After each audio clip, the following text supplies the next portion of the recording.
सनातन धर्म में तुलसी के पौधे को बेहद पवित्र और पूजनीय माना जाता है। तुलसी पत्ते के बगैर कोई भी पूजा संपन्न नहीं माना जाता।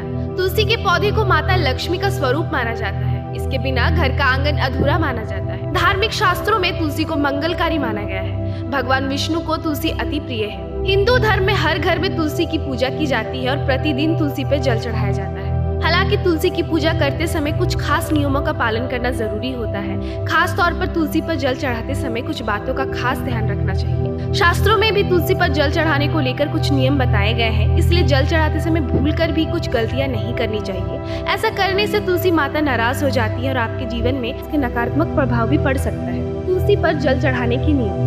एकादशी के दिन तुलसी के पौधे में जल कभी नहीं चढ़ाना चाहिए। माना जाता है कि एकादशी वाले दिन तुलसी में जल देने से माता लक्ष्मी रुष्ट हो जाती है। इसकी वजह से आपको जीवन में कई प्रकार की आर्थिक परेशानियों का सामना करना पड़ सकता है। इसके अलावा ये भी माना जाता है कि इस दिन तुलसी माता भगवान विष्णु के लिए निर्जला व्रत रखती है, इसलिए एकादशी के दिन तुलसी माता को जल नहीं देना चाहिए। तुलसी के पौधे पर प्रतिदिन जल दिया जाता है, लेकिन ध्यान रहे कि अधिक मात्रा में जल नहीं चढ़ाया जाना चाहिए।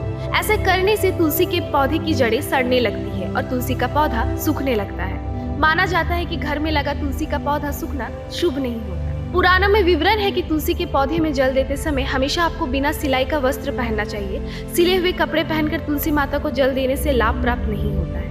वास्तु शास्त्र के अनुसार तुलसी के पौधे को घर में लगाते समय दिशा का भी ध्यान रखना चाहिए। तुलसी के पौधे को कभी भी दक्षिण दिशा में नहीं रखना चाहिए। ऐसा करने से घर में नकारात्मक ऊर्जा का प्रभाव बढ़ सकता है, इसलिए इस दिशा में तुलसी रखने से बचें। धार्मिक मान्यताओं के अनुसार तुलसी में जल देने का सबसे उपयुक्त समय सुबह का सूर्योदय काल होता है। मान्यता है कि सूर्योदय के समय तुलसी में जल देने से विशेष लाभ मिलते हैं और आर्थिक संकटों से छुटकारा भी मिलता है।